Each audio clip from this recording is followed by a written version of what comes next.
Did you hear what I was playing, Lane? I think it polite to listen, sir. I'm sorry for that, for your sake. I don't play accurately. Anyone can play accurately, but I play with wonderful expression. As far as the piano is concerned, sentiment is my forte. I keep science for life. Yes, sir. And speaking of the science of life, have you got the cucumber sandwiches cut for Lady Bracknell? Yes, sir.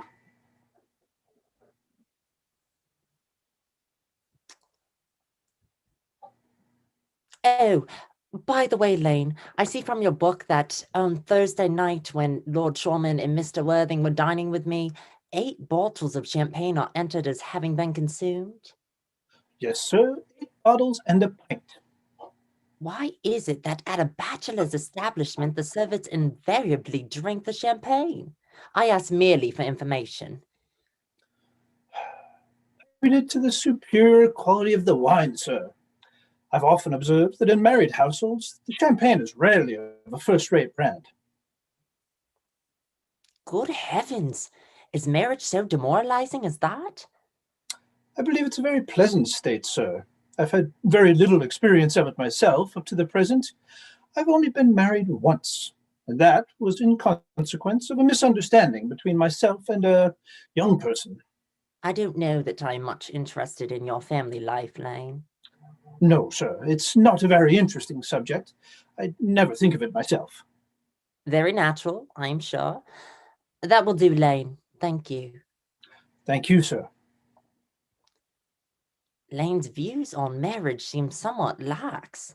Really, if the lower orders don't set us a good example, what on earth is the use of them? They seem, as a class, to have absolutely no sense of moral responsibility.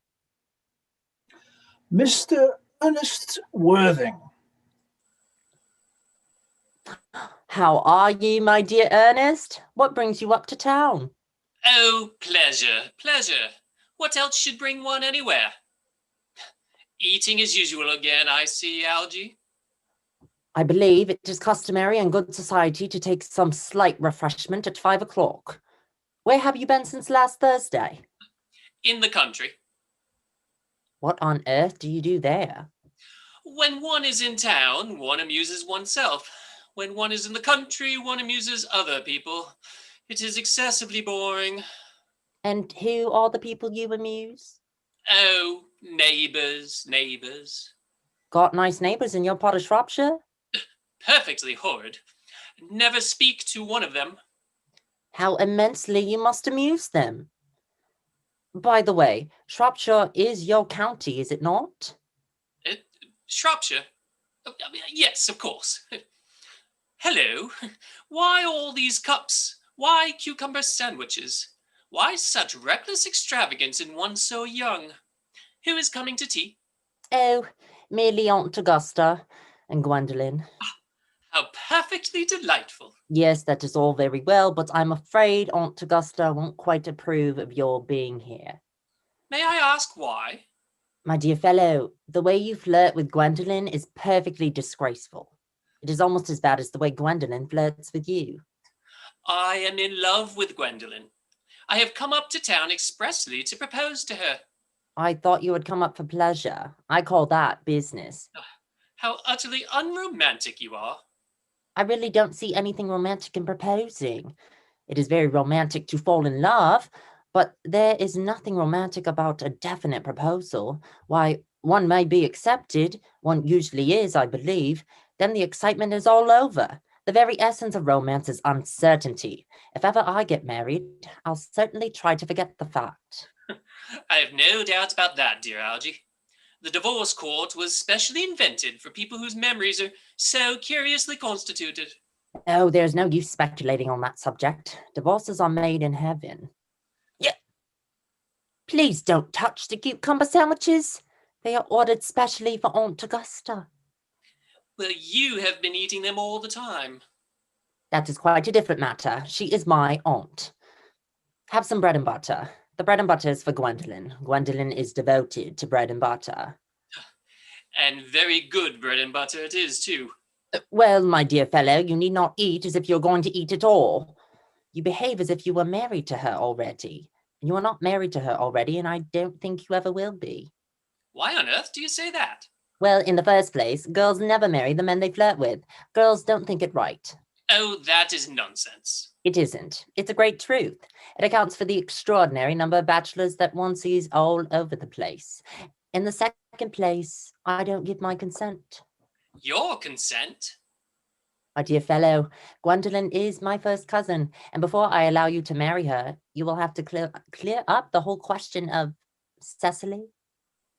Cecily? What on earth do you mean? What do you mean, Algie, by Cecily? I don't know anyone of the name of Cecily.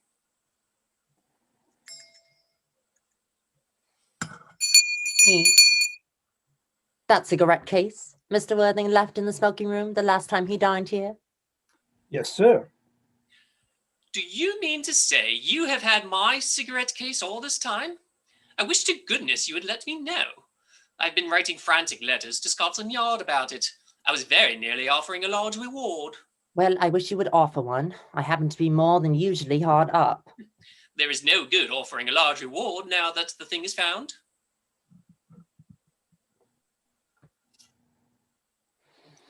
I think it is rather mean of you, Ernest, I must say. However, it makes no sense. It makes no matter, for now that I look at the inscription inside, I find the thing isn't yours after all. Of course it's mine. You've seen me with it 100 times, and you've no right whatsoever to read what is written inside.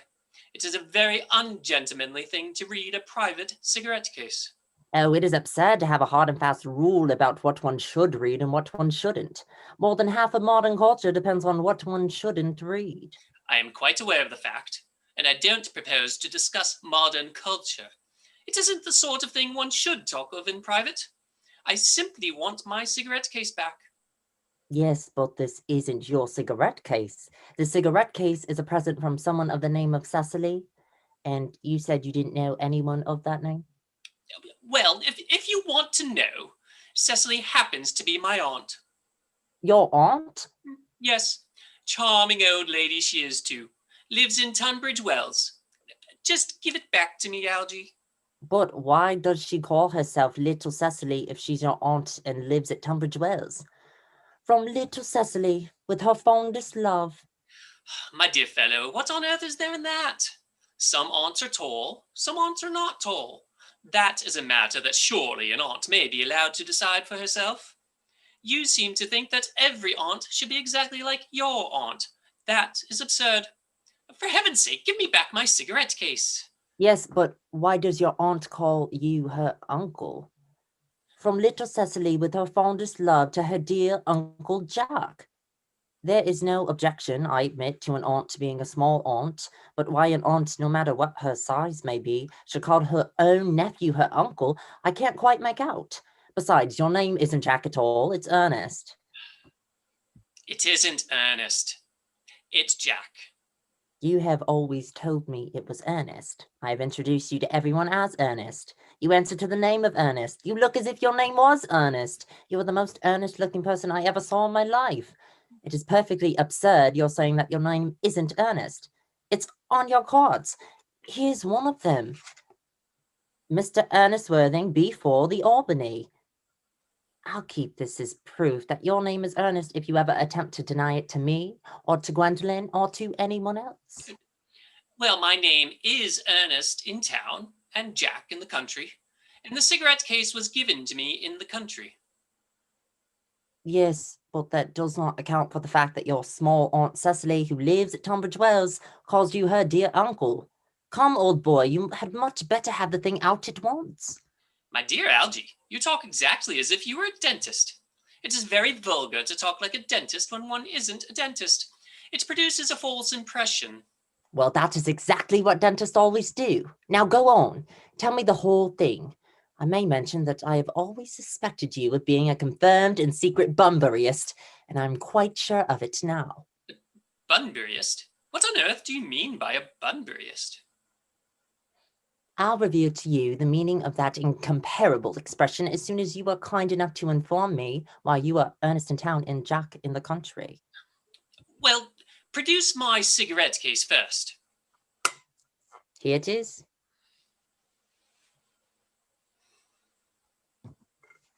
Now produce your explanation, and pray make it improbable. My dear fellow, there is nothing improbable about my explanation at all. In fact, it's perfectly ordinary. Old Mr. Thomas Cardew, who adopted me when I was a little boy, made me in his will guardian to his granddaughter, Miss Cecily Cardew. Cecily, who addresses me as her uncle from motives of respect that you could not possibly appreciate, lives at my place in the country under the charge of her admirable governess, Miss Prism. Where is that place in the country, by the way? That is nothing to you, dear boy. You are not going to be invited. I may tell you candidly that the place is not in Shropshire. I suspected that, my dear fellow. I have Bunburied all over Shropshire on 2 separate occasions. Now, go on. Why are you Ernest in town and Jack in the country? My dear Algy, I don't know whether you will be able to understand my real motives. You are hardly serious enough. When one is placed in the position of guardian, one has to adopt a very high moral tone on all subjects. It's one's duty to do so. And as a high moral tone can hardly be said to conduce very much to either one's health or one's happiness, in order to get up to town, I have always pretended to have a younger brother of the name of Ernest, who lives in the Albany and gets into the most dreadful scrapes. That, my dear Algy, is the whole truth, pure and simple. The truth is rarely pure and never simple. Modern life would be very tedious if it were either, and modern literature a complete impossibility. That wouldn't be at all a bad thing. Literary criticism is not your forte, my dear fellow. Don't try it. You should leave that to people who haven't been at a university. They do it so well in the daily papers. What you really are is a Bunburyist. I was quite right in saying you were a Bunburyist. You are one of the most advanced Bunburyists I know. What on earth do you mean? You have invented a very useful younger brother called Ernest, in order that you may be able to come up to town as often as you like. I have invented an invaluable permanent invalid called Bunbury, in order that I may be able to go down into the country whenever I choose. Bunbury is perfectly invaluable. If it wasn't for Bunbury's extraordinary bad health, for instance, I wouldn't be able to dine with you at Willis's tonight, for I have been really engaged to Aunt Augusta for more than a week. I haven't asked you to dine with me anywhere tonight. I know. You are perfectly careless about sending out invitations. It is very foolish of you. Nothing annoys people so much as not receiving invitations. You had much better dine with your Aunt Augusta. I haven't got the smallest intention of doing anything of that kind. To begin with, I dine there on Monday, and once a week is quite enough to dine with one's own relations. In the second place, whenever I do dine there, I am always treated as a member of the family, sent down with either no woman at all or 2. In the third place, I know perfectly well whom she will place me next to tonight. She will place me next to Mary Farquhar, who always flirts with her husband across the dinner table. It is not very pleasant. Indeed, it is not even decent. And that sort of thing is enormously on the increase. The amount of women in London who flirt with their own husbands is perfectly scandalous. It looks so bad. It is simply washing one's clean linen in public. Besides, now that I know you are to be a confirmed Bunburyist, I naturally want to talk to you about Bunburying. I want to tell you the rules. I'm not a Bunburyist at all. If Gwendolyn accepts me, I am going to kill my brother. Indeed, I think I'll kill him in any case. Cecily is a little too much interested in him. It is rather a bore. So I am going to get rid of Ernest. And I strongly advise you to do the same with with your invalid friend who has the absurd name. Nothing will induce me to part with Bunbury. And if you ever get married, which seems to me extremely problematic, you will be very glad to know Bunbury. A man who marries without knowing Bunbury has a very tedious time of it. That is nonsense. If I marry a charming girl like Gwendolyn, and she is the only girl I ever saw in my life that I would marry, I certainly won't want to know Bunbury. Then your wife will. You don't seem to realize that in married life, 3 is company and 2 is none. That, my dear young friend, is the theory that the corrupt French drama has been propounding for the last 50 years. Yes, and that the happy English home has proved in half the time. For heaven's sake, don't try to be cynical. It's perfectly easy to be cynical. My dear fellow, it isn't easy to be anything nowadays. There's such a lot to beastly competition about. Ah, that must be Aunt Augusta. Only relatives or creditors ever ring in that Wagnerian manner. Now, if I get her out of the way for 10 minutes so that you can have an opportunity for proposing to Gwendolyn, may I dine with you at Willis's tonight? I suppose so, if you want to. Yes, but you must be serious about it. I hate people who are not serious about meals. It is so shallow of them. Lady Bracknell and Miss Fairfax. Good afternoon, dear Algernon. I hope you are behaving very well. I'm feeling very well, Aunt Augusta. That's not quite the same thing. In fact, the two things rarely go together. Dear me, you look smart. Always look smart. Am I not, Mr. Worthing? You're quite perfect, Miss Fairfax. Oh, I hope I am not that. It would leave no room for developments, and I intend to develop in many directions. I'm sorry if we're a little late, Algernon, but I was obliged to call on dear Lady Harbury. I hadn't been there since her poor husband's death. I never saw a woman so altered. She looks quite 20 years younger. And now I'll have a cup of tea and one of those nice cucumber sandwiches you promised me. Certainly, Aunt Augusta. Good heavens! Lane, why are there no cucumber sandwiches? I ordered them specially. There were no cucumbers in the market this morning, sir. I went down twice. No cucumbers? No, sir, not even for ready money. That will do, Lane. Thank you. Thank you, sir. I am greatly distressed, Aunt Augusta, about there being no cucumbers, not even for ready money. It really makes no matter, Algernon. I had some crumpets with Lady Harbury, who seems to me to be living entirely for pleasure now. I hear her hair has turned quite gold from grief. It certainly has changed its colour. From what cause, I, of course, cannot say. I've quite a treat for you tonight, Algernon. I'm going to set you down with Mary Farquhar. She's such a nice woman and so attentive to her husband. It's delightful to watch them. I'm afraid, Aunt Augusta, I shall have to give up the pleasure of dining with you tonight after all. I hope not, Algernon. It would put my table completely out. Your uncle would have to dine upstairs. Fortunately, he's accustomed to that. It is a great bore, and I need hardly say a terrible disappointment to me, but the fact is I have just had a telegram to say that my poor friend Bunbury is very ill again. They seem to think I should be with him. It's very strange. This Mr. Bunbury seems to suffer from curiously bad health. Yes, poor Bunbury is a dreadful invalid. Well, I must say, Algernon, I think it is high time that Mr. Bunbury made up his mind whether he was going to live or to die. This shilly-shallying with the question is absurd. Nor do I in any way approve of the modern sympathy with invalids. I consider it morbid. Illness of any kind is hardly a thing to be encouraged in others. Health is the primary duty of life. I'm always telling that to your poor uncle, but he never seems to take much notice, as far as any improvement in his ailment goes. I should be much obliged if you would ask Mr. Bunbury from me to be kind enough not to have a relapse on Saturday, for I rely on you to arrange my music for me. It is my last reception, and one wants something that will encourage conversation, particularly at the end of the season when everyone has practically said whatever they had to say, which in most cases was probably not much.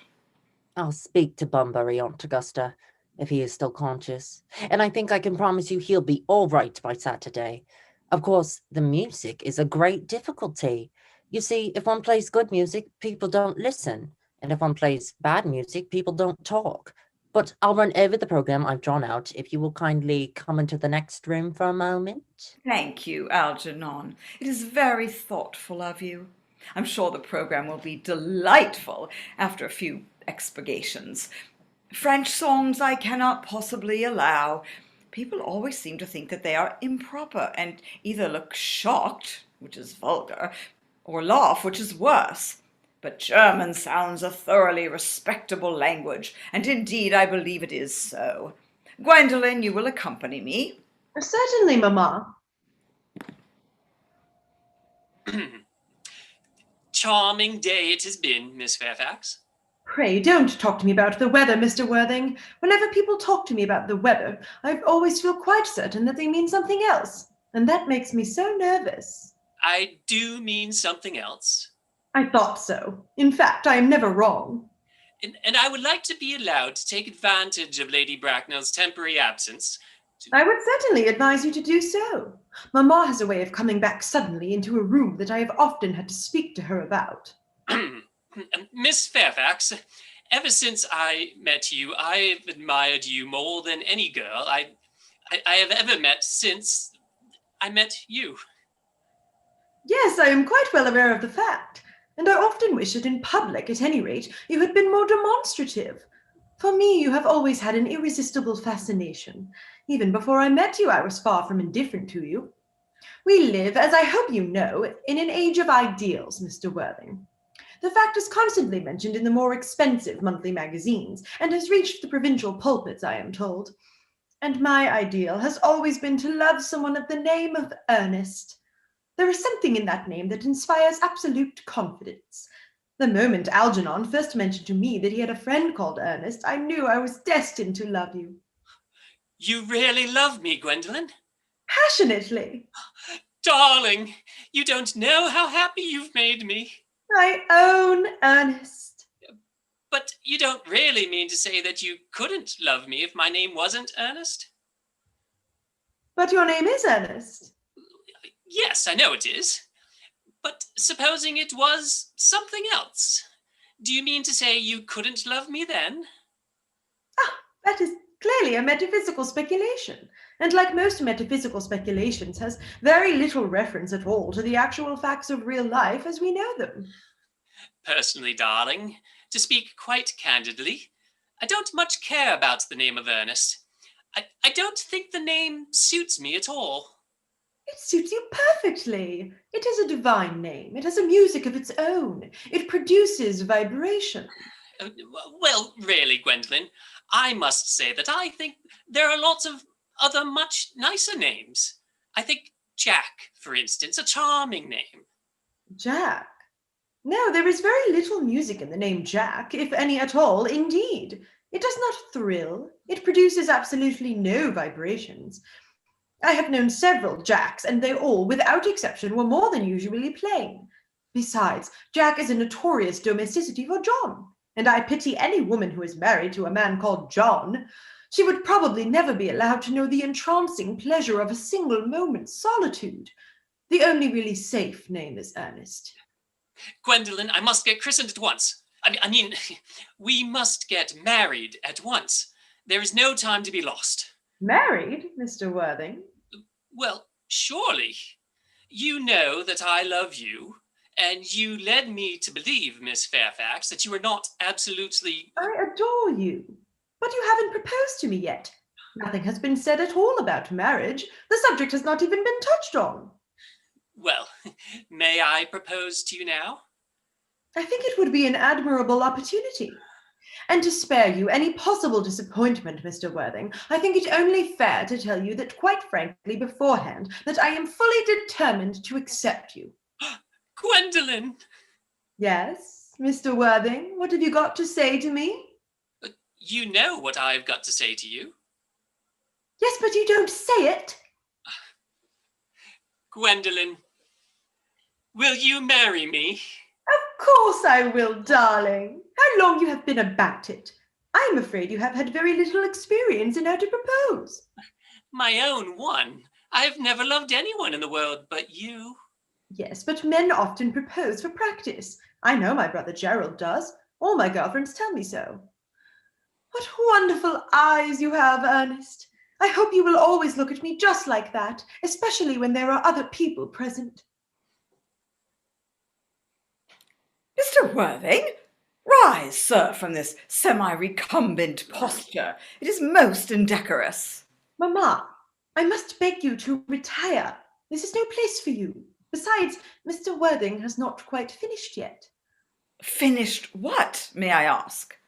I am engaged to Mr. Worthing, Mamma. Pardon me, you are not engaged to anyone. When you do become engaged to someone, I, or your father, should his health permit him, will inform you of the fact. An engagement should come on a young girl as a surprise, pleasant or unpleasant, as the case may be. It is hardly a matter that she should be allowed to arrange for herself. And now I have a few questions to put to you, Mr. Worthing, and while I am making these inquiries, you, Gwendolyn, will wait for me below in the carriage. Mamma? In the carriage, Gwendolyn.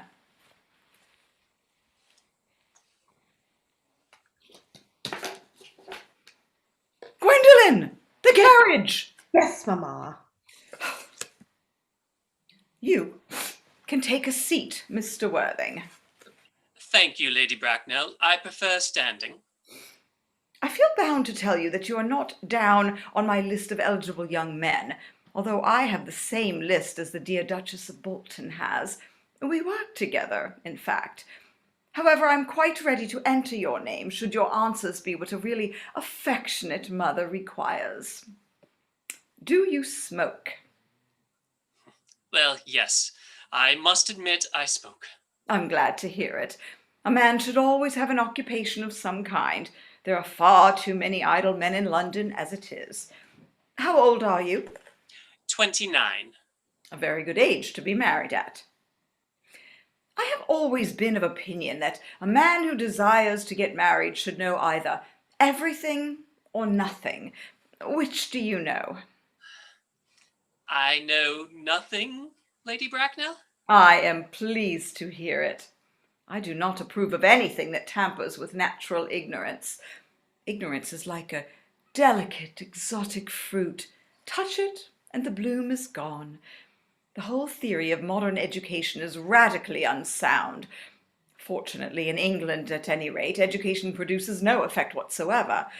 If it did, it would prove a serious danger to the upper classes, and probably lead to acts of violence in Grosvenor Square. What is your income? Between 7,000 and 8,000 a year. In land or in investments? In investments, chiefly. That is satisfactory. What between the duties expected of one during one's lifetime and the duties exacted from one after one's death, land has ceased to be either a profit or a pleasure. It gives one position and it prevents one from keeping it up. That is all that can be said about land. I have a country house with some land, of course, attached to it. About 1,500 acres, I believe. But I don't depend on that for my real income. In fact, as far as I can make out, the poachers are the only people who make anything out of it. A country house? With how many bedrooms? Well, that point can be cleared up afterwards. You have a townhouse, I hope. A girl with a simple, unspoiled nature like Gwendolyn could hardly be expected to reside in the country. Well, I own a house in Belgrave Square, but it is let by the year to Lady Bloxham. Of course, I can get it back whenever I like, at 6 months' notice. Lady Bloxham? I don't know her. Oh, she goes about very little. She is a lady considerably advanced in years. Ah, nowadays that is no guarantee of respectability of character. What number in Belgrave Square? 149. The unfashionable side. I thought there was something. However, that could easily be altered. Do you mean the fashion or the side? Both, if necessary, I presume. What are your politics? Well, I am afraid I really have none. I am a liberal unionist. Ah, they count as Tories. They dine with us, or come in the evening at any rate. Now to minor matters. Are your parents living? I have lost both my parents. To lose one parent, Mr. Worthing, may be regarded as a misfortune. To lose both looks like carelessness. Who is your father? He was evidently a man of some wealth. Was he born in what the radical papers call the purple of commerce, or did he rise from the ranks of the aristocracy? I am afraid I really don't know. The fact is, Lady Bracknell, I said I had lost my parents. It would be nearer the truth to say that my parents seem to have lost me. I don't actually know who I am by birth. I was found. Found? The late Mr. Thomas Cardew, an old gentleman of a very charitable and kindly disposition, found me and gave me the name of Worthing because he happened to have a first-class ticket for Worthing in his pocket at the time.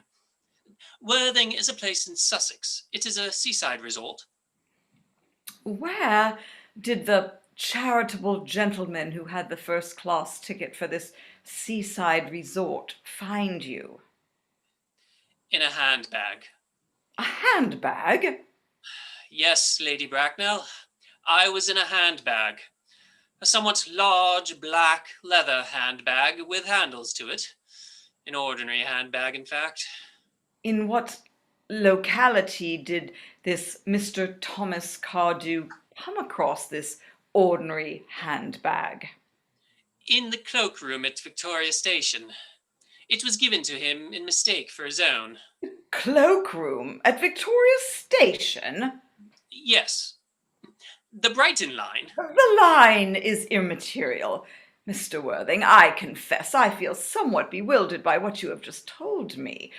To be born, or at any rate bred, in a handbag, whether it had handles or not, seems to me to display a contempt for the ordinary decencies of family life that reminds one of the worst excesses of the French Revolution, and I presume you know what that unfortunate movement led to. As for the particular locality in which the handbag was found, a cloakroom at a railway station might serve to conceal a social indiscretion, has probably indeed been used for that purpose before now, but it could hardly be regarded as an assured basis for a recognized position in good society. May I ask you then what you would advise me to do? I need hardly say I would do anything in the world to ensure Gwendolyn's happiness. I would strongly advise you, Mr. Worthing, to try and acquire some relations as soon as possible, and to make a definite effort to produce at any rate one parent of either sex before the season is quite over. Well, I don't see how I could possibly manage to do that. Well, I can produce the handbag at any moment. It is in my dressing room at home. I really think that should satisfy you, Lady Bracknell. Me, sir? What has it to do with me? You can hardly imagine that I and Lord Bracknell would dream of allowing our only daughter, a girl brought up with the utmost care, to marry into a cloakroom and form an alliance with a parcel. Good afternoon, Mr. Worthing. Good afternoon. For goodness sake, don't play that ghastly tune, Algie. How idiotic you are. Didn't it go awful right, old boy? You don't mean to say Gwendolyn refused you? I know it is the way she has. She's always refusing people. I think it is most ill-natured of her. Oh, Gwendolyn is as right as a trivet. As far as she is concerned, we are engaged. Her mother is perfectly unbearable. Never met such a gorgon. I don't really know what a gorgon is like, but I'm quite sure that Lady Bracknell is one. In any case, she is a monster without being a myth, which is rather unfair. Oh, I beg your pardon, Algie. I suppose I shouldn't talk about your own aunt that way before you. My dear boy, I love hearing my relations abused. It is the only thing that makes me put up with them at all. Relations are simply a tedious pack of people who haven't got the remotest knowledge about how to live, nor the smallest instinct about when to die. Oh, that is nonsense. It isn't. Well, I won't argue about the matter. You always want to argue about things.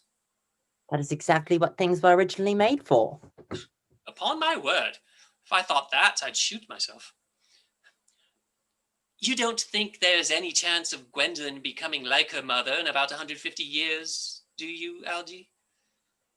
All women become like their mothers. That is their tragedy. No man does. That's his. Is that clever? It is perfectly phrased, and quite as true as any observation in civilized life should be. I am sick to death of cleverness. Everybody is clever nowadays. You can't go anywhere without meeting clever people. The thing has become an absolute public nuisance. I wish to goodness we had a few fools left. We have. I should extremely like to meet them. What do they talk about? The fools? Oh, about the clever people, of course. What fools? By the way, did you tell Gwendolyn the truth about your being Ernest in town and Jack in the country?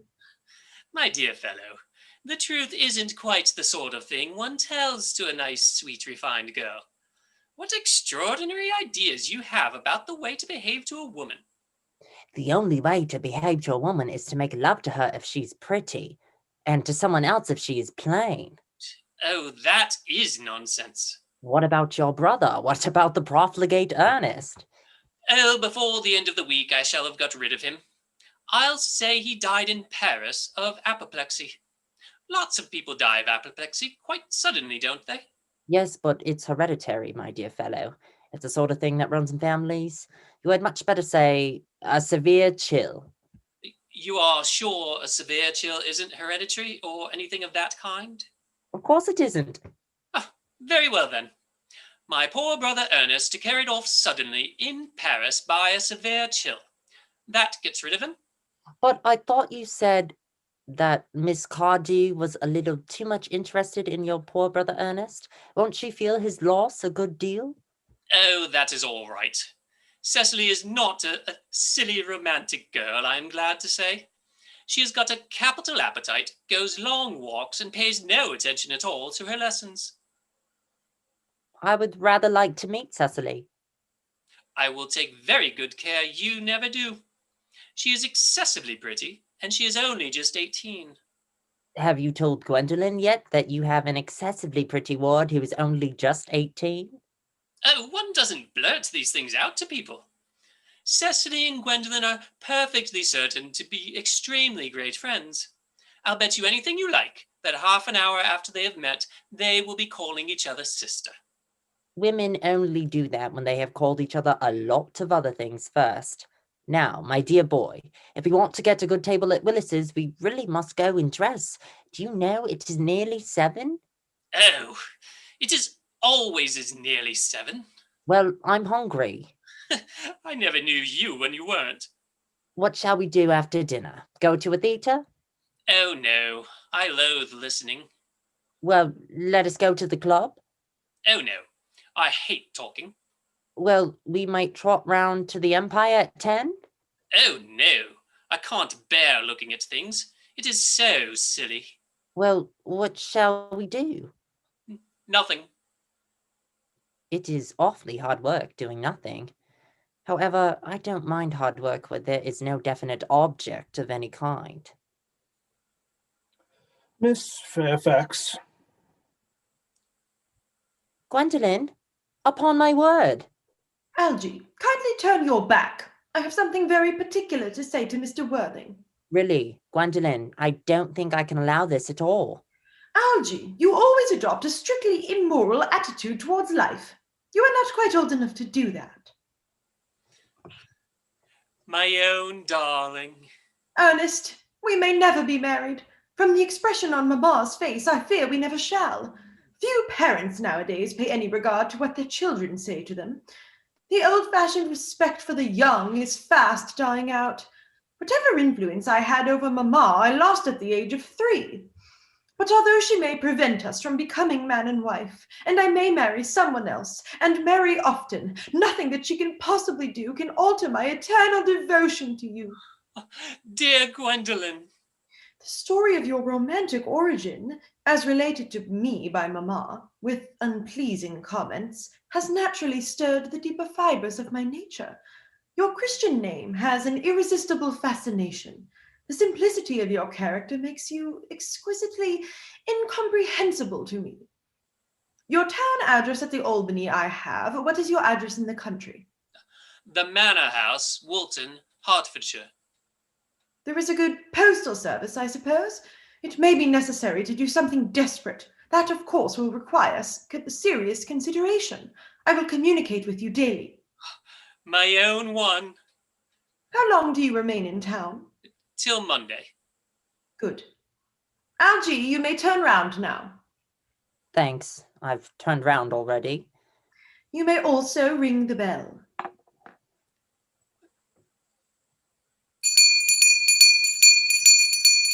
You will let me see you to your carriage, my own darling? Certainly. I will see Miss Fairfax out. Yes, sir. A glass of sherry, Lane. Yes, sir. Tomorrow, Lane, I'm going Bunburying. Yes, sir. I shall probably not be back till Monday. You can put up my dress clothes, my smoking jacket, and all the Bunbury suits. Yes, sir. I hope tomorrow will be a fine day, Lane. It never is, sir. Lane, you're a perfect pessimist. I do my best to give satisfaction, sir. There's a sensible, intellectual girl. The only girl I ever cared for in my life. What on earth are you so amused at? Oh, I'm a little anxious about my poor Bunbury, that is all. If you don't take care, your friend Bunbury will get you into a serious scrape someday. I love scrapes. They're the only things that are never serious. Oh, that's nonsense, Algie. You never talk anything but nonsense. Nobody ever does.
Cecily? Cecily? Surely such a utilitarian occupation as the watering of flowers is rather Malton's duty than yours, especially at a moment when intellectual pleasures await you. Your German grammar is on the table. Pray open it at page 15. We will repeat yesterday's lesson. But I don't like German. It isn't at all a becoming language. I know perfectly well that I'd look quite plain after my German lesson. Child, you know how anxious your guardian is that you should improve yourself in every way. He laid particular stress on your German as he was leaving for town yesterday. Indeed, he always lays stress on your German when he is leaving for town. Dear Uncle Jack is so very serious. Sometimes he is so serious, I think that he cannot be quite well. Your guardian enjoys the best of health, and his gravity of demeanor is especially to be commended in one so comparatively young as he is. I know no one who has a higher sense of duty and responsibility. I suppose that is why he often looks a little bored when we three are together. Cecily, I am surprised at you. Mr. Worthing has many troubles in his life. Idle merriment and triviality would be out of place in his conversation. You must remember his constant anxiety about that unfortunate young man, his brother. I wish Uncle Jack would allow that unfortunate young man, his brother, to come down here sometimes. We might have a good influence over him, Miss Prism. I am sure that you certainly would. You know German and geology, and things of that kind influence a man very much. I do not think that even I could produce any effect on a character that, according to his own brother's admission, is irretrievably weak and vacillating. Indeed, I am not sure that I would desire to reclaim him. I am not in favor of this modern mania for turning bad people into good people at a moment's notice. As a man sows, so let him reap. You must put away your diary, Cecily. I really don't see why you should keep a diary at all. I keep a diary to enter the wonderful secrets of my life. If I didn't write them down, I should probably forget all about them. Memory, my dear Cecily, is the diary that we all carry about with us. Yes, but it usually chronicles the things that have never happened, or couldn't possibly have happened. I believe that memory is responsible for nearly all the 3-volume novels that Moody sends us. Do not speak slightingly of the 3-volume novel, Cecily. I wrote one myself in earlier days. Did you really, Miss Prism? How wonderfully clever you are! I hope it did not end happily. I don't like novels that end happily. They depress me so much. The good ended happily, and the bad unhappily. That is what fiction means. I suppose so, but it seems very unfair. And was your novel ever published? Alas, no. The manuscript, unfortunately, was abandoned. I use the word in the sense of lost or mislaid. To your word, child, these speculations are profitless. But I see a dear Dr. Chasuble coming up through the garden. Dr. Chasuble, this is indeed a pleasure. And how are we this morning? Miss Prism, you are, I trust, well. Miss Prism has just been complaining of a slight headache. I think it would do her so much good to have a short stroll with you in the park, Dr. Chasuble. Cecily, I have not mentioned anything about a headache. No, dear Miss Prism, I know that. But I felt instinctively that you had a headache. Indeed, I was thinking about that and not my German lesson when the rector came in. Oh, I hope, Cecily, you are not inattentive to your lessons. Oh, I'm afraid that I am. Oh, that is strange. Were I fortunate enough to be Miss Prism's pupil, I would hang on her lips. I speak metaphorically. My metaphor was drawn from bees. Mr. Worthing, I suppose, has not returned from town yet?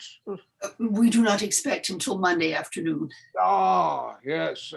He usually likes to spend his Sunday in London.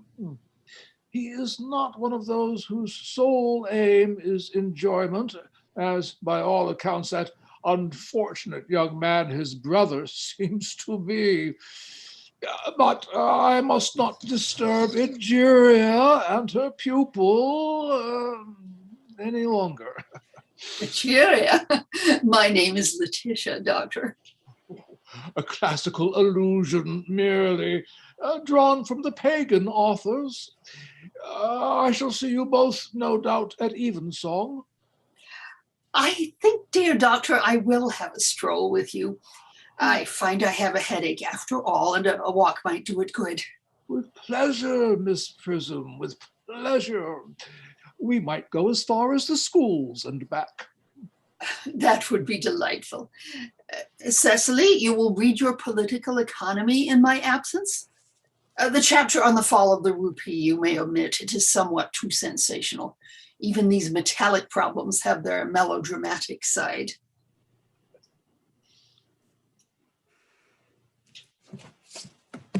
Horrible at political economy.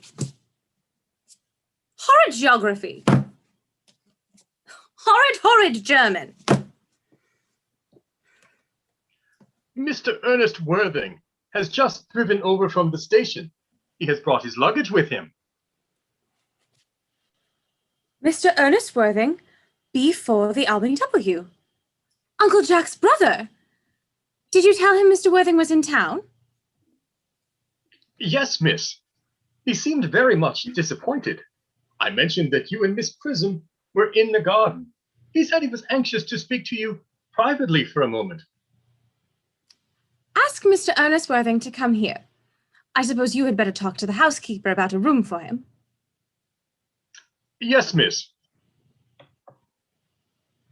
I have never met a really wicked person before. I feel rather frightened. I'm so afraid he will look just like everyone else. He does. You are my little cousin Cecily, I'm sure. You were under some strange mistake. I am not little. In fact, I believe I am more than usually tall for my age. But I am your cousin Cecily. You, I see from your card, are Uncle Jack's brother, my cousin Ernest, my wicked cousin Ernest. Oh, I'm not really wicked at all, cousin Cecily. You mustn't think that I am wicked. If you are not, then you have certainly been deceiving us all in a very inexcusable manner. I hope you have not been leading a double life, pretending to be wicked and being really good all the time. That would be hypocrisy. Oh, of course I have been rather reckless.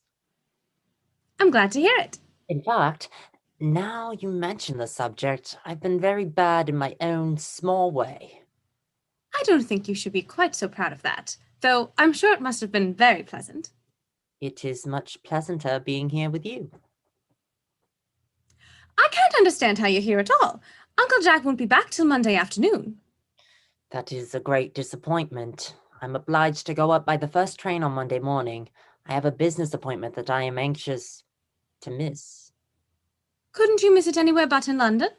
No, the appointment is in London. Well, I know, of course, how important it is not to keep a business engagement if one wants to retain any sense of the beauty in life. But I still think you had better wait for Uncle Jack to arrive. I know he wants to speak with you about your emigrating. About my what? You're emigrating. He's gone up to buy your outfit. I certainly wouldn't let Jack buy my outfit. He has no taste in neckties at all. I don't think you will require neckties.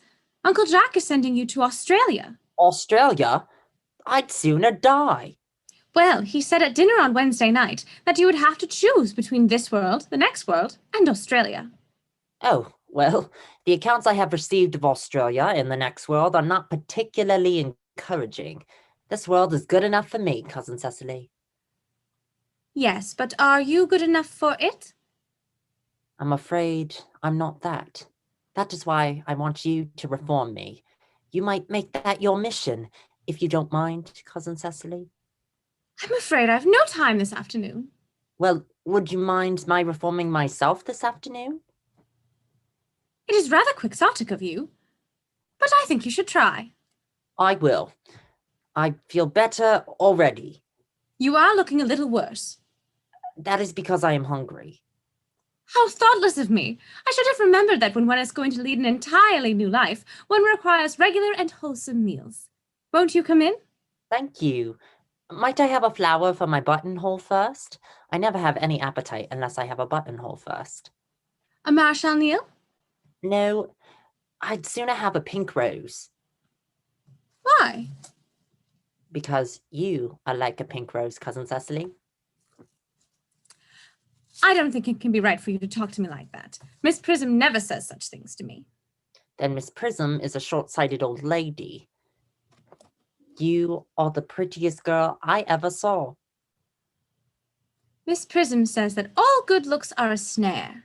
They are a snare that every sensible man would like to be caught in. Oh, I don't think I would care to catch a sensible man. I shouldn't know what to talk to him about.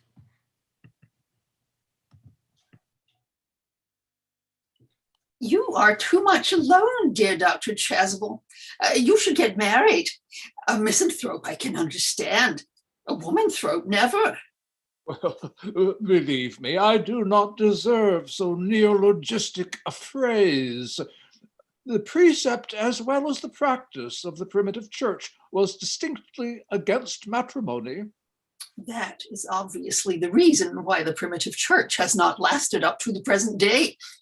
And you do not seem to realize, dear doctor, that by persistently remaining single, a man converts himself into a permanent public temptation. Men should be more careful. This very celibacy leads weaker vessels astray. But is a man not equally attractive when married? No married man is ever attractive except to his wife. And often, I've been told, not even to her. That depends on the intellectual sympathies of the woman. Maturity can always be depended upon. Ripeness can be trusted. Young women are green. I speak horticulturally. My metaphor was drawn from fruits. But where is Cecily? Perhaps she followed us to the schools. Mr. Worthing. Mr. Worthing? This is indeed a surprise. We did not look for you till Monday afternoon. I have returned sooner than I expected. Dr. Chasuble, I hope you are well. Oh, dear Mr. Worthing, I trust this garb of woe does not betoken some terrible calamity. My brother. More shameful debts and extravagance? Still leading his life of pleasure. Dead. Your brother, Ernest, dead? Quite dead. What a lesson for him. I trust he will profit by it. Oh, Mr. Worthing, I offer you my sincere condolence. You have at least the consolation of knowing that you were always the most generous and forgiving of brothers. Poor Ernest. He had many faults, but it is a sad, sad blow. Oh, very sad indeed. Were you with him at the end? No, he died abroad, in Paris, in fact. I had a telegram last night from the manager of the Grand Hotel. Was the cause of death mentioned? A severe chill, it seems. As a man sows, so shall he reap. Charity, dear Miss Prism, charity. None of us are perfect. I myself am peculiarly susceptible to drafts. Will the interment take place here? No. He seems to have expressed a desire to be buried in Paris. In Paris? I fear that hardly points to any very serious state of mind at the last. You would no doubt wish me to make some slight allusion to this tragic domestic affliction next Sunday. My sermon on the meaning of the manna in the wilderness can be adapted to almost any occasion, joyful or, as in the present case, distressing. I have preached it at harvest celebrations, christenings, confirmations, on days of humiliation and festal days. The last time I delivered it was in the cathedral as a charity sermon on behalf of the Society for the Prevention of Discontent among the upper orders. The bishop, who was present, was much struck by some of the analogies I drew. That reminds me. You mentioned christenings, I think, Dr. Chasuble. I suppose you know how to christen all right? Well, I mean, of course, you are continually christening, aren't you? It is, I regret to say, one of the rector's most constant duties in this parish. I've often spoken to the poorer classes on the subject. They don't seem to know what thrift is. But is there any particular infant in whom you are interested, Mr. Worthing? Your brother was, I believe, unmarried, was he not? Oh, yes. People who live entirely for pleasure usually are. But it is not for any child, dear doctor. I am very fond of children.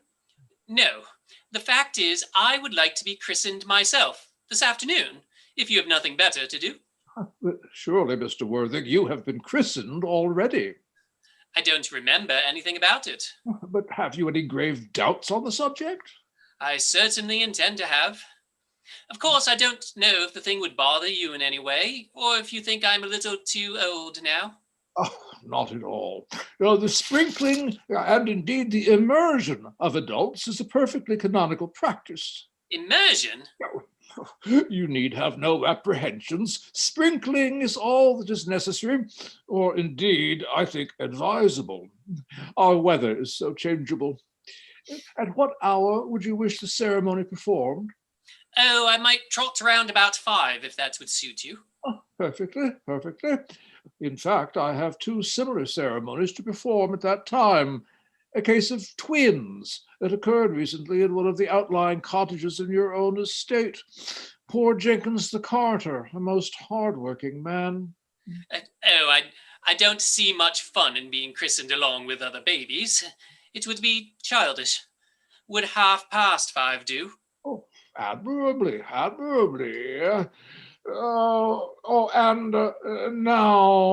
dear Mr. Worthing, I will not intrude any longer into a house of sorrow. I would merely beg you not to be too much bowed down by grief. What seems to us bitter trials are often blessings in disguise. This seems to me a blessing of an extremely obvious kind.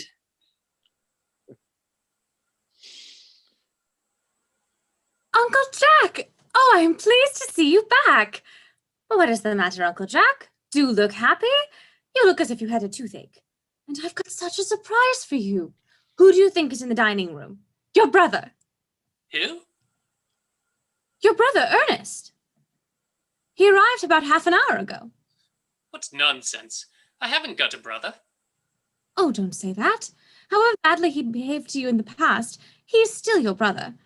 You couldn't be so heartless as to disown him. I'll tell him to come out, and you will shake hands with him, won't you, Uncle Jack? These are very joyful tidings. After we had all been resigned to his loss, his sudden return seems to me peculiarly distressing. My brother is in the dining room. I don't know what it all means. I think it is perfectly absurd. Good heavens! Brother John, I have come down from town to tell you that I am very sorry for all the trouble I have given you, and that I intend to lead a better life in the future. Uncle Jack, you are not going to refuse your own brother's hand. Nothing will induce me to take his hand. I think he's coming down here disgraceful. He knows perfectly well why. Uncle Jack, do be nice. There is some good in everyone. Ernest has just been telling me about his poor invalid friend, Mr. Bunbury, whom he goes so often to visit. Surely there must be some much good in a man who is so kind to an invalid, and leaves the pleasures of London to sit by a bed of pain. Oh, he has been talking about Bunbury, has he? Yes, he has told me all about poor Mr. Bunbury and the terrible state of health. Bunbury. Well, I won't have him talk to you about Bunbury or about anything else. It is enough to drive one perfectly frantic. Of course, I admit that the faults were all on my side, but I must say that I think that Brother John's coldness to me is peculiarly painful. I expected a more enthusiastic welcome, especially considering it is the first time I have come here. Uncle Jack, if you don't shake hands with Ernest, I will never forgive you. Never forgive me? Never, never, never. Well, this is the last time I shall ever do it. Oh, it is pleasant, is it not, to see so perfect a reconciliation. I think we might leave the two brothers together. Cecily, you will come with us. Certainly, Miss Prism. My little task of reconciliation is over. You have done a beautiful action today, dear child. We must not be premature in our judgments. I feel very happy.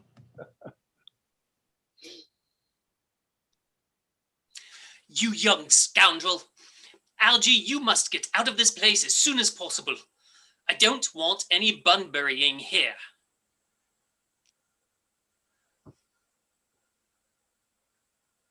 I have put Mr. Ernest's things in the room next to yours, sir.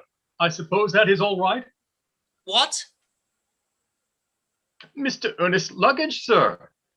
I have unpacked it and put it in the room next to your own. His luggage? Yes, sir. 3 portmanteaus, a dressing case, 2 hat boxes, and a large luncheon basket. I'm afraid I can't stay more than a week this time. Merriman, order the carriage at once. Mr. Ernest has been suddenly called back to town. Yes, sir. What a fearful liar you are, Jack. I have not been called back to town at all. Yes, you have. I haven't had anyone call me. Your duty as a gentleman calls you back. My duty as a gentleman has never interfered with my pleasures in the smallest degree. I can quite understand that. Well, Cecily is a darling. You are not to talk of Miss Cardew like that. I don't like it. Well, I don't like your clothes. You look perfectly ridiculous in them. Why on earth don't you go up and change? It is perfectly childish to be in deep mourning for a man who is actually staying for a whole week with you in your house as a guest. I call it grotesque. You are certainly not staying with me for a whole week as a guest or anything else. You have got to leave by the 4:05 train. I certainly won't leave you so long as you are in mourning. It would be most unfriendly. If I were in mourning, you would stay with me, I suppose. I should think it very unkind if you didn't. Well, will you go if I change my clothes? Yes, if you are not too long. I never saw anybody take so long to dress with such little result. Well, at any rate, that is better than being always overdressed as you are. If I'm occasionally a little overdressed, I make up for it by being always immensely overeducated. Your vanity is ridiculous, your conduct an outrage, and your presence in my garden utterly absurd. However, you have got to catch the 4:05, and I hope you will have a pleasant journey back to town. This Bunburying, as you call it, has not been a great success for you. I think it has been a great success. I'm in love with Cecily, and that is everything. But I must see her before I go and make arrangements for another Bunbury. Ah, there she is. Oh, I merely came back to water the roses. I thought you were with Uncle Jack. He's gone to order the carriage for me. Oh, is he going to take you for a nice drive? He's going to send me away. Then have we got to part? I'm afraid so. It's a very painful parting. It is always painful to part from people whom one has known for a very brief space of time. The absence of old friends one can endure with equanimity, but even a momentary separation from anyone to whom one has just been introduced is almost unbearable. Thank you.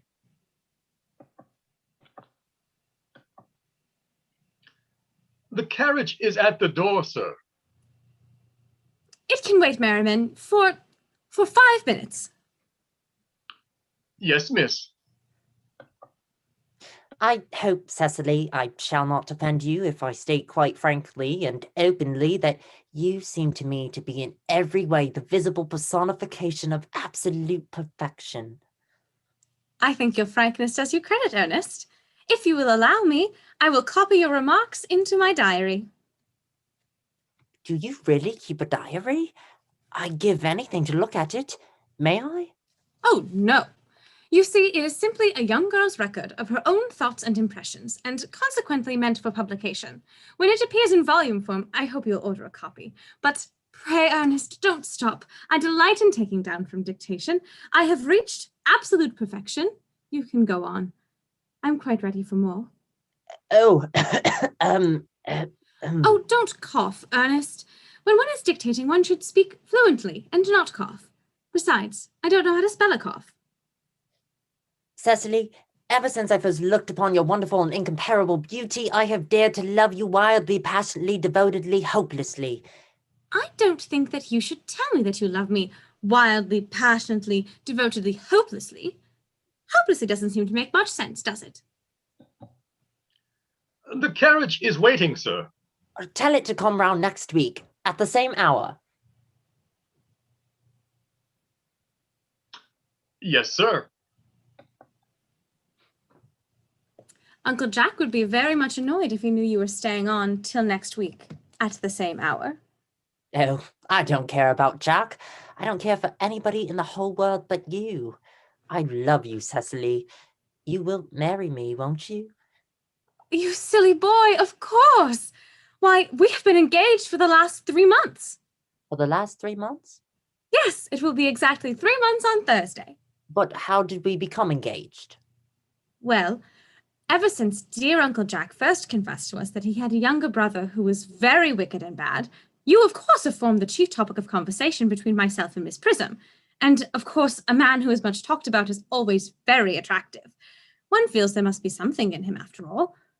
I dare say it was foolish of me, but I fell in love with you, Ernest. Darling, and when was the engagement actually settled? On the 14th of February last.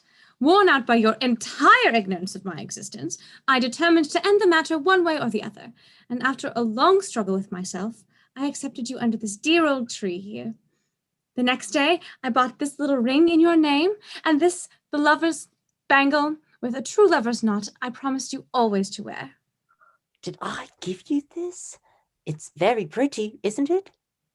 Yes, you've wonderfully good taste, Ernest. It's the excuse I've always given for your leading such a bad life. And this is the box in which I keep all your dear letters. My letters? But my own sweet Cecily, I have never written you any letters.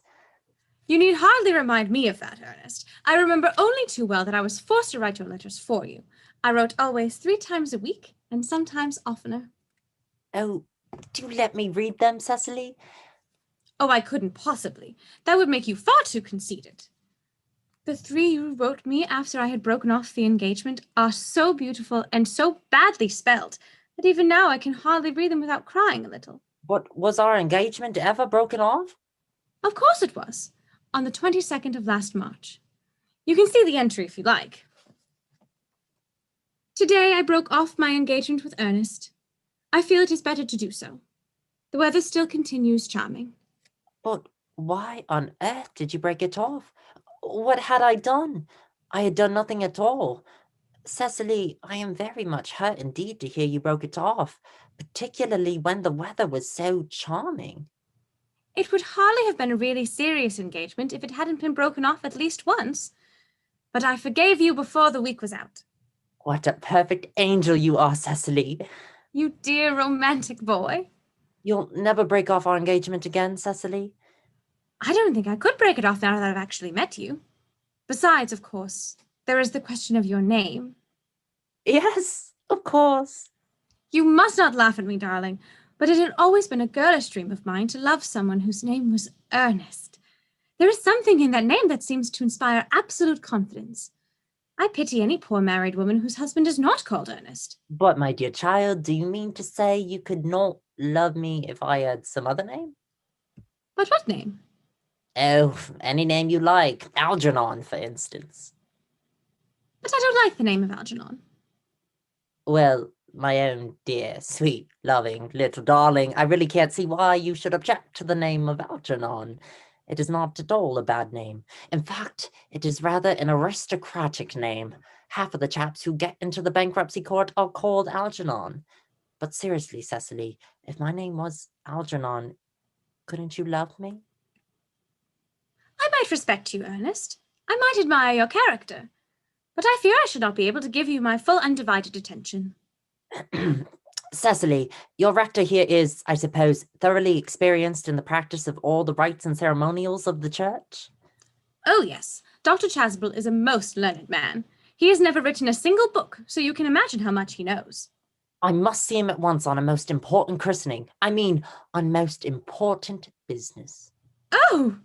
I shan't be away for more than half an hour. Considering that we have been engaged since February the 14th, and that I have only met you today for the first time, I think it rather hard that you should leave me for so long a period as half an hour. Couldn't you make it 20 minutes? I'll be back in no time. What an impetuous boy he is. I like his hair so much. I must enter his proposal into my diary. A Miss Fairfax has just called to see Mr. Worthing. On very important business, Miss Fairfax states. Isn't Mr. Worthing in his library? Mr. Worthing went over in the direction of the rectory some time ago. Pray ask the lady to come out here. Mr. Worthing is sure to be back soon. And you can bring tea. Yes, miss. Miss Fairfax, I suppose one of the good elderly women who are associated with Uncle Jack and some of his philanthropic work in London. I don't quite like women who are interested in philanthropic work. I think it is so forward of them. Miss Fairfax. Pray, let me introduce myself to you. My name is Cecily Cardew. Cecily Cardew? What a very sweet name. Something tells me that we are going to be great friends. I like you already more than I can say. My first impressions of people are never wrong. How nice of you to like me so much after we have known each other such a comparatively short time. Pray sit down. I may call you Cecily, may I not? With pleasure. And you will always call me Gwendolyn, won't you? If you wish. Then that is all quite settled, is it not? I hope so. Perhaps this might be a favourable opportunity for my mentioning who I am. My father is Lord Bracknell. You have never heard of Papa, I suppose? I don't think so. Outside of the family circle, Papa, I am glad to say, is entirely unknown. I think that is quite as it should be. The home seems to me to be the proper sphere for the man. And certainly, once a man begins to neglect his domestic duties, he becomes painfully effeminate, does he not?